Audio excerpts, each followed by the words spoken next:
বেলালের সন্ধান জানার জন্য প্রথমত উনি আমাকে বলছে যে বেলাল অসুস্থ আছে, 2-1 দিনের ভিতর ফিরবে। তখন আমি ওনাকে জিজ্ঞেস করি অসুস্থ থাকলে আপনি আমাদেরকে কেন ইনফর্ম করেন না এবং ও কোথায়, ওর কাছে আমাকে নিয়ে যান।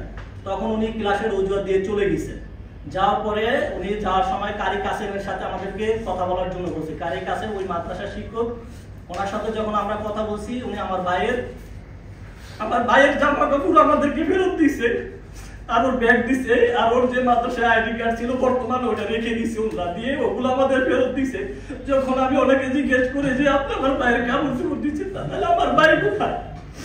উনি আমার সাথে মিসবিহেভ করছে, খারাপ আচরণ করছে, উনি আমাকে ন্যূনতম গুরুত্ব দেয় নাই, উনি তারপর চলে গেছে। আমি উপায়ন্তর না পেয়ে এই বিষয়টা হাটাজারি মাদ্রাসা কর্তৃপক্ষের কাছে অভিযোগ দিই, কিন্তু হাটাজারি মাদ্রাসা কর্তৃপক্ষ আমাদেরকে কোনো সহযোগিতা করে না, অনলাইনেই ওনাদেরকে জিজ্ঞাসাবাদ পর্যন্ত করে না। যেখানে হাটাজারি মাদ্রাসা আবাসিক একজন স্টুডেন্ট নিখোঁজ, সেখানে তাদের দায়িত্ব ছিল যে এখানে সম্পূর্ণ দায়িত্ব তাদের ছিল, তাদের থানায় অভিযোগ করার দায়িত্ব তাদের ছিল, কিন্তু তারা কোনো পদক্ষেপ কেন গ্রহণ করে নাই আমরা জানি না। আমাদের সাথে হাটাজারি মাদ্রাসা কর্তৃপক্ষ খারাপ আচরণ করছে, আমার ভাইকে আমরা ওখানে দিচ্ছি, কিন্তু হাটাজারি কর্তৃপক্ষ কেন একটা আবাসিক স্টুডেন্ট নিখোঁজ, কেন হাটাজারি মাদ্রাসা কর্তৃপক্ষ কেন উদ্যোগ নেয়নি, কেন ব্যবস্থা নেয়নি?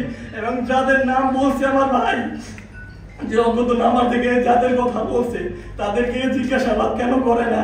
কেন ওই স্টুডেন্ট এখন ওই মাদ্রাসায় এখনো পড়াশোনা করতেছে কিভাবে?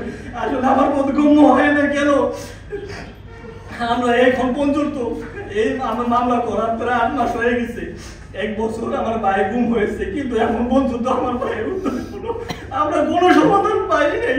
একটা আমরা কোথায় নিরাপদ? আমরা নিরাপদ নাই।